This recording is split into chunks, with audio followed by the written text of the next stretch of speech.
E hoje eu vou voltar a falar das Crônicas de Nárnia do C.S. Lewis. Esse projeto eu comecei ano passado, eu vou ler todas as crônicas e falar sobre cada uma delas em vídeo com vocês. Se você não assistiu nem o primeiro nem o segundo vídeo, eu vou deixar o link aqui embaixo.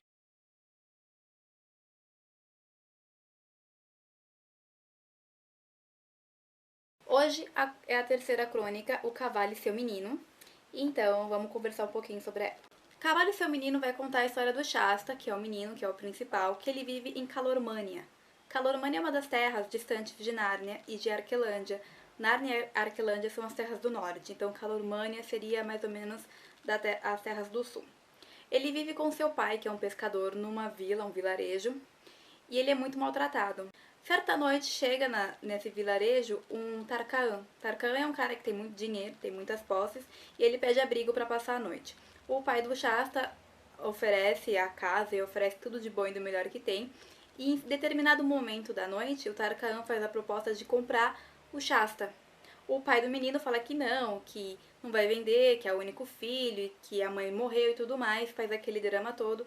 Mas o Tarkaan fala pra ele parar com tudo aquilo, porque ele sabe que o Shasta não é filho dele. Porque o Shasta não tem o mesmo tom de pele, então ele não pertenceria às terras de Calormânia. O Shasta seria, na verdade, um habitante das terras do norte, ou de Arquelândia ou de Nárnia. Shasta está escutando tudo atrás da porta e ele se sente muito aliviado em saber que ele não é filho daquele pescador, que em determinados momentos ele não sente nenhum amor por aquele pai pelos maus tratos que ele sofria. Ele começa a divagar se seria uma boa ideia ele ser comprado pelo Tarkaan, porque talvez ele teria uma vida um pouquinho melhor, com comida e roupas. Ele tá pensando tudo isso perto do cavalo do Tarkaan. E aí o que acontece? O cavalo fala pro Shasta que seria uma má ideia ele ser comprado, que a vida que ele levaria com Tarkaan seria bem mais miserável e mais escravidão do que a vida que ele leva com o pescador. Shasta, ele fica muito assustado porque o cavalo tá falando.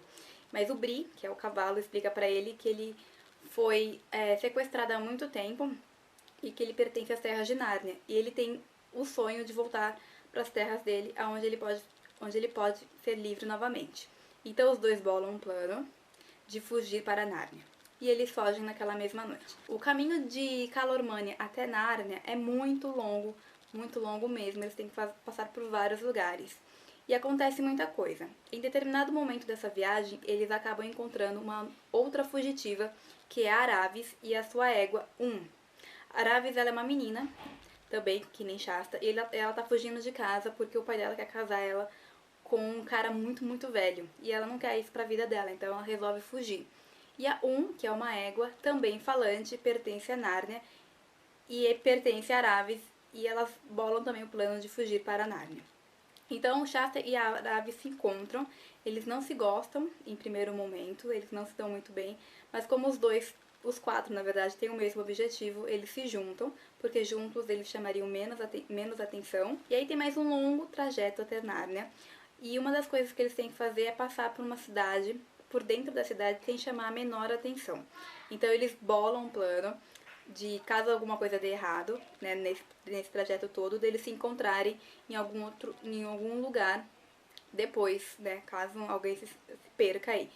E acontece deles se perderem mesmo. Shasta, ele é confundido com um príncipe, e Aravis, ela é reconhecida por uma amiga dela.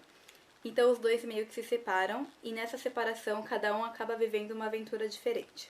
Depois de tudo isso, eles se encontram, eles e os cavalos.